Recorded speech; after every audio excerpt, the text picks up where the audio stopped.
Welcome back to the How to Be a Modern Content Creator series. This episode we are talking about written content and blogging. And so blogging's been around for a couple of decades now, but newspapers and journals and diaries have been around for ages, countless many millennia at this point. And as someone who's done it for half that time anyways, not the millennia, the decades part, I can officially say I don't think it's going away anytime soon. So over the years, when it comes to any kind of content format, there's always going to be these naysayers that say, oh, blogging's dead, podcasting's dead. In reality, that's just their opinion, and people sometimes take that as fact. Even if they are thought leaders in the space, they are just a person, right? And we thought that podcasting was dying at the end of 2010s, and then 2020 happened, and it blew up again. 2022, it blew up again. And so there's always these different waves. When it comes to blogging, it's been around for so long that I think it's going to last a lot longer than this. And with the whole idea of blockchain blogs down the line and word stamping and timestamping your post on the chain, there's going to be a whole nother wave of stuff down the line. And then on top of that, ever since around 2020, newsletters have been resurging quite a bit.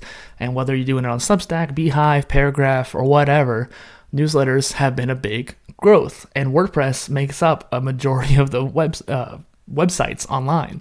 Now, personally, out of all of those, I use Ghost CMS because it combines the power of WordPress, but also the speed and efficiency of the newsletter platforms and the minimalism. So the idea of blogging going away anytime soon, I think is ridiculous. One thing I want to kind of touch on while I think about it is this idea of social blogs. Those keep popping up and disappearing, and let me explain what I mean by that. There are different levels of written content. You have like the Facebook post, which is short, and you have the social blogs, is what I call it.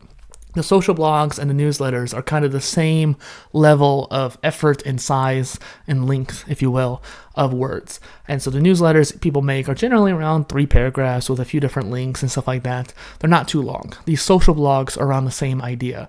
And so you can think of LinkedIn articles, LinkedIn posts, or Medium articles. There's also a website called vocal.media that's kind of in the same realm.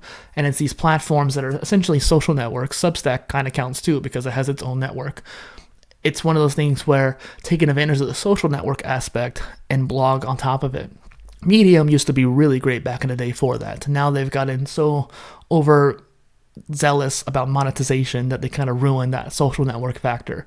And so I don't really see a platform right now besides Substack being viable for this, but I can definitely see it coming back with a lot of blockchain platforms again, like Hive blog or something like that, or Paragraph. And the social blog's kind of an interesting concept that's probably future-proofing yourself by knowing this a little bit. So let's talk about the longevity of blogging. Despite the rise of video and social media, blogging remains a cornerstone of content creation. It offers depth, like in-depth articles, SEO benefits, and space to build long-term evergreen content. I mentioned in another episode of this series that I built up the content repurposing SEO on my site just by making blog posts, and some of them were pretty long. I think my How to Be an Omnichannel post was 7,000 words long, but that was also a Poly Pro post, which is my paid posts. And so it's one of those things where whenever you create content, you want it to last. You want it to be evergreen. And generally, blog posts are going to be more evergreen than a lot of videos and podcasts can be. Really, what matters is the subject matter of the content piece. But blogging generally has an easier way of staying in archives or doing on the web archive, whereas videos and podcasts aren't necessarily as longevity-centric.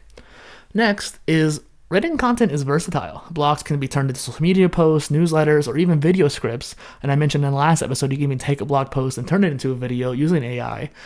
A strong blog post can fuel multiple pieces of content across platforms. And honestly, while videos can be turned into clips, that's really all you can do. Same with audio. Blog posts can be turned into quote images or newsletters or tweets and all of these different kind of methods of repurposing. And then you could even turn those quotes into videos as well. So blogging actually has more ways of repurposing, which is really amazing. The next step would be to establish authority. If you want to become a thought leader, writing is often kind of still this, in our minds, a much more deeper, connective way of working with content creators. And so when you read someone's post, you kind of connect with it differently than when you see it on video or when you hear it in your ear. And so by reading, there's a lot more concrete learning that can happen with that. And so blogging allows you to do deep dive into topics and showcase expertise and become a thought leader.